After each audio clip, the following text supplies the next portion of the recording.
Lord have mercy. Yo, yo, yo, my people. Welcome back to the Life of Fergie with another episode of Live with Fergie through our catch up series of Love Island. Oh my God. And today we have day/episode 26 for the live stream. Now, if this is your first time viewing the channel, please feel free to like, subscribe, comment, and share. Hit me up on the social media. Follow me on my Instagram at MC and my Snapchat is Carlo123. So feel free to add me up and DM me with video suggestions. But without further ado, after you've turned on your post notifications, let's proceed into the Love Island notes. So first of all, our hashtags were hashtag beers and bros, hashtag no girls allowed, hashtag girls on tour, and hashtag boy high. Now, we glimpse over the dumping. We see the new boys and the new girls, and most importantly, Casa Amor. Now, back to Tom and Arabella's leaving. Danny's upset. Michael and Jordan try their best to console him. Maura hugs Michael and says, "Thank you very much for saving me," basically. Maura explains to Molly May, Amy, and Amber how she's feeling about Tom leaving, in terms of the fact that on a romantic level, she was never going to give him a second chance. So she's not upset, but at the same time, on sort of like a friendship potential thing, she's sad to see him go since it was so soon. Anton and Lucie chat on the swing set. 3 people, 1 like, bring more people. Thank you very much. He asks about the whole never say never thing. So yeah, this is still continuing. And she basically explains she's scared to tell Tommy how she's feeling, but he advises her and urges her on to let him know. Because she basically explains, you never know when you're going to leave here. And if I was sort of like taken out and never got that opportunity or never took that opportunity to say how I really felt, she'd feel terrible for that. Now, Lucie then decides, I'm going to go for it. She pulls Tommy for a chat. Amber, whilst this is happening, gossips the never say never thing to Molly May and some of the other girls, and Molly May's like, like, what's going on, sort of thing. Lucie tells Tommy that she's open to what we had before. He lets her know that he appreciates that, but ultimately he's found everything he's looking for in Molly May. And he explains, I'm really, really shocked by this.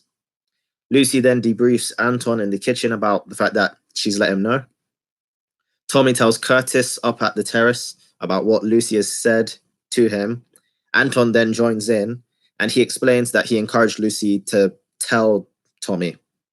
Molly May then enters up and just go, and you see all 3 of them turn heads just like with the guilty look, just like, oh no, we're busted. And she just goes, what's up? So then Tommy asks, can I literally grab you for a chat in 5 minutes? And she's just like, no, I'd like to have a chat now. So then obviously Anton and Curtis, they leave, and then Curtis just whispers, tell her, just like, tell her. And Tommy's just like, okay. Yeah. Oh God, it was crazy. It was just crazy. Then Molly May lets Tommy know what she's heard and found out. He asks to keep what he says to her between the 2 of them. And she's sort of like, well, what are you going to say? And he says, look, I'd just prefer that we keep this between us. And she says, okay, cool. 2 people, 2 likes. Thank you very much, guys. Bring more people. So he tells her just basically everything, bearing in mind he did promise Lucie he wasn't going to tell, but he sort of struggles with this idea of, do I tell, do I not? Because if the shoe was on the other foot and Molly May hadn't told me, I'd be livid. And she's livid. She feels disrespected. She feels Lucie should have spoken to her first and all this other stuff. But ultimately, he reassures her and they kiss. It's now bedtime and the song With or Without You plays. And nothing much happens. We get to the morning of the next day. Tommy and Curtis chat about the weather in terms of how many degrees they think it is. I think they said like 33 degrees or something.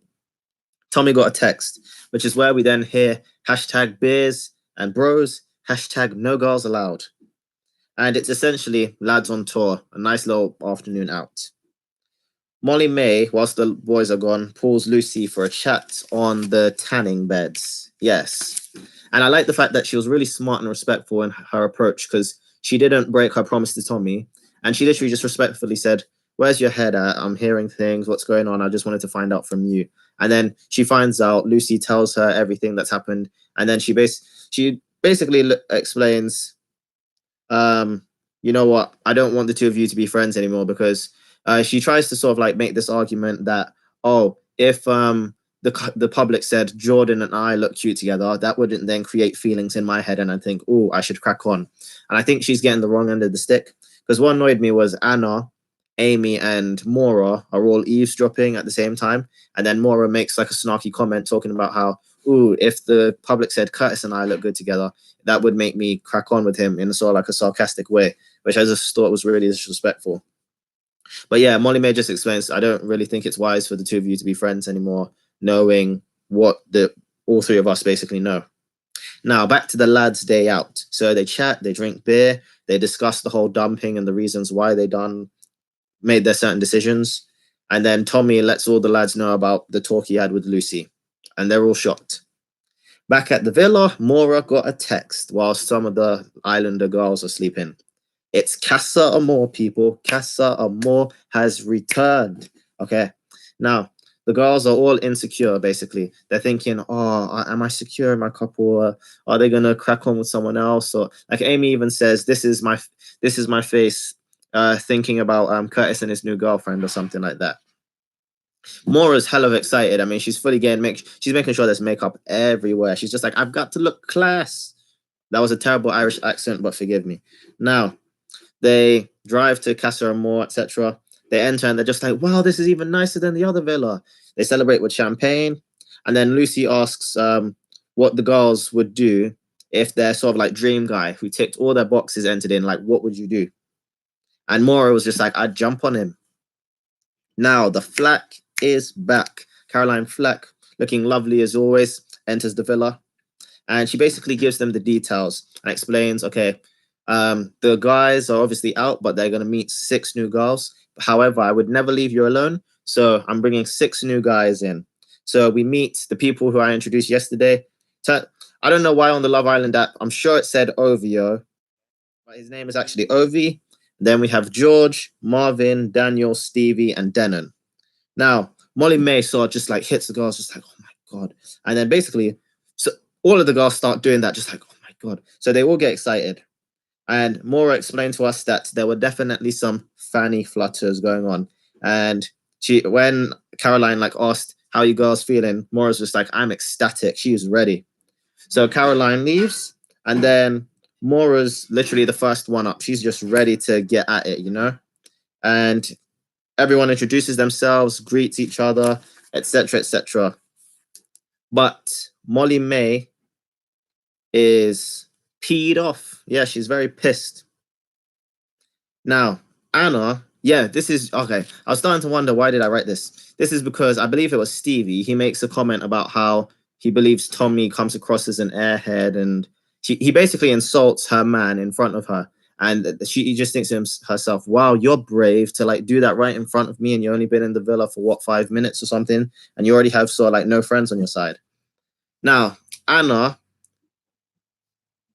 well, I put Anna gets to know Anna. Anna gets to know Ovi, and basically she says in a joking way in the booth, Jordan who? Because she's just like, Ovi ticks all my boxes. I mean, he's 28, I'm 28, he's 6'7", he's taller than me, and then on top of that, tall, dark, and handsome, so my type on paper. So all her boxes are being ticked, and she's just like, oh, I do miss Jordan though. And then she's just like, Jordan who? No, I'm joking, okay?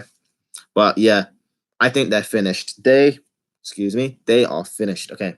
Now, back at the villa, we meet Jordan, Belle, Maria, Nabila, Lavina, and Joanna. And they all enter an empty villa. And they celebrate with champagne, just like the other girls. Now, Belle got a text basically telling them about how the other girls are all at Casa Amor. And the villa is basically open for them. It's basically open season. And the girls just get to know each other. They discuss who each person's interested in.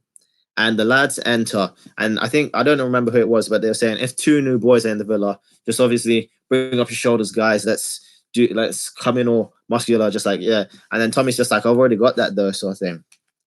Now, they had some of the maddest reactions. Honestly, their reactions were so mixed. I mean, Curtis, he did his Arabella face again. He was just like, take off the sunglasses, just like, oh my God.